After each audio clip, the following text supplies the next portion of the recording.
I didn't believe in monsters under the bed.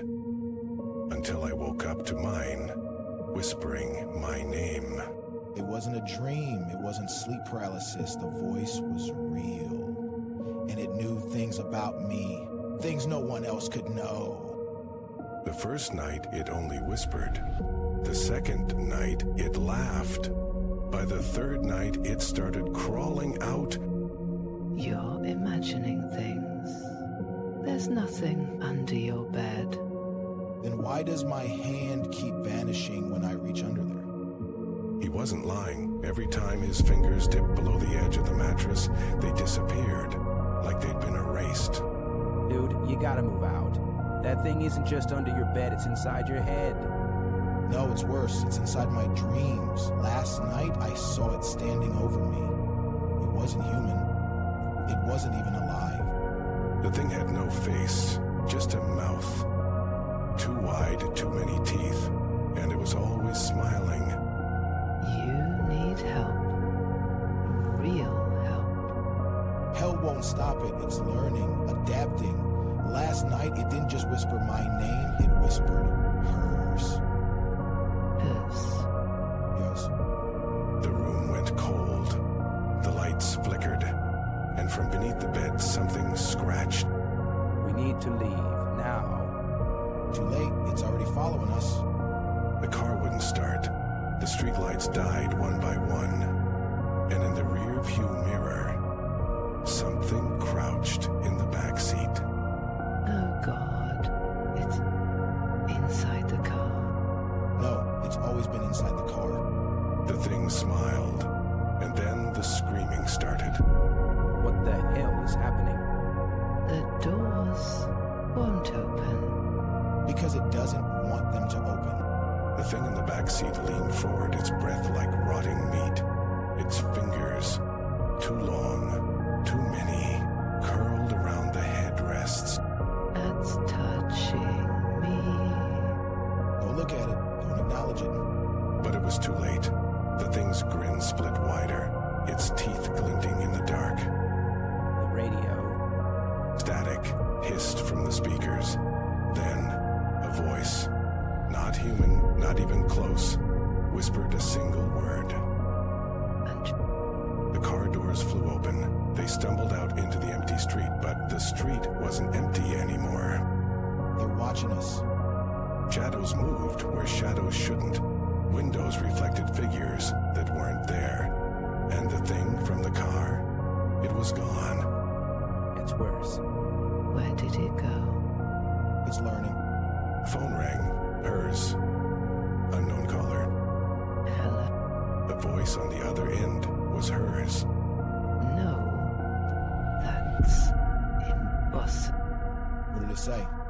It said, I'm already inside the house. The streetlights died. The night swallowed them whole. And from the darkness, something laughed. Make it stop. It's not just in the house. It's in our phones, our memory. No, it's in our blood. His hand trembled as he held it up. The veins beneath his skin pulsed black. Oh, God. It's spreading. We have to cut it out. My neighbor has been mowing his lawn at 3 a.m. every night for the past week. Last night, I finally saw what he was really cutting. Dude, you gotta check this out. It's not grass. It's not even weeds. The sound of the mower roared again, drowning out his words, but this time I saw it. The blades weren't green, they were red. What the hell is that smell? It's not fertilizer. The mower sputtered to a stop. The neighbor turned his head, slowly, too slowly. His eyes locked onto mine through the window. You weren't supposed to see that. The mower started again, but this time it was moving toward my house. Run. Now. The front door creaked open, not by me, not by him. Something else was already inside. Why is the floor wet? As chestnut water. The mower's engine grew louder, closer, and then the screaming started. You should have stayed inside. The blades hit the porch steps, splinters flew, but the worst part, the screaming wasn't human. What is that? Think. It's what he's been feeding. The mower revved one last time, and then the lights went out. Too late. The last thing I heard before the blade bit into the door was the neighbor laughing. He's not mowing the lawn, he's trimming the herd. And then the screaming was mine. In the basement, go! We crashed down the stairs, tripping over each other in the dark. The smell hit us first.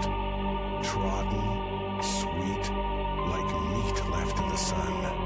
Oh God, what is that? Don't look, just move. Behind us, the mower's wheels hit the top step. Metal screeched as it tipped forward, tumbling down after us. You can't hide. He always finds the strays. The basement door slammed shut. The mower's engine died. Silence. Then, dripping. Is that coming from the ceiling? Don't look up.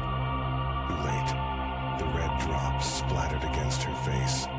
Above us, something shifted in the darkness. Something with too many legs. Told you he wasn't just mowing grass. The first leg punched through the ceiling. Then another. And another. What do we do?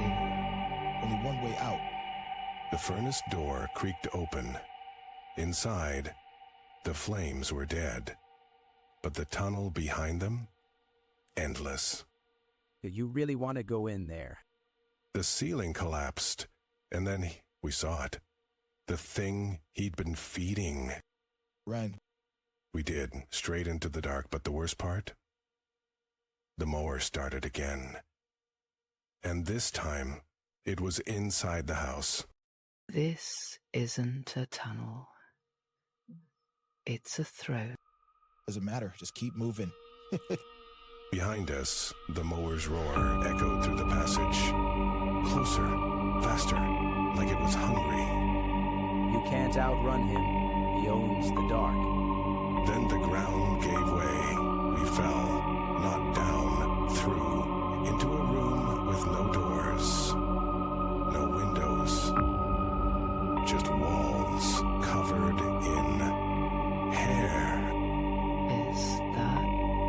Don't touch it. The strands twitched, then tightened around our ankles, our wrists. Told you. Now he's got you. The mower's engine sputtered to life right outside the room. The neighbor's shadow stretched under the door. There's one way left. How? There's no way out. There's always a way. You just won't like it. We pointed up. The ceiling wasn't a ceiling. It was a mouth. Go on, jump in, see what happens. The door burst open. The mower's blades gleamed. And the neighbor? He wasn't smiling anymore. Now or never. We jumped.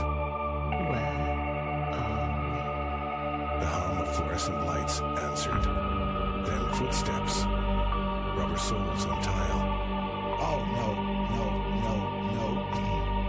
A door slid open. The neighbor stood there, but different. Clean, in white scrubs. A name tag glinted on his chest. Welcome to the farm. You're just in time for harvest. Behind him, rows of people hung from hooks. Not dead, not alive, just growing. The lawn, it was never grass. The neighbor lifted his mower. Not a mower anymore, a surgical tool. Whirring, hungry. Let's trim you down to size. The last thing I saw before the light went out, my own reflection in the blade.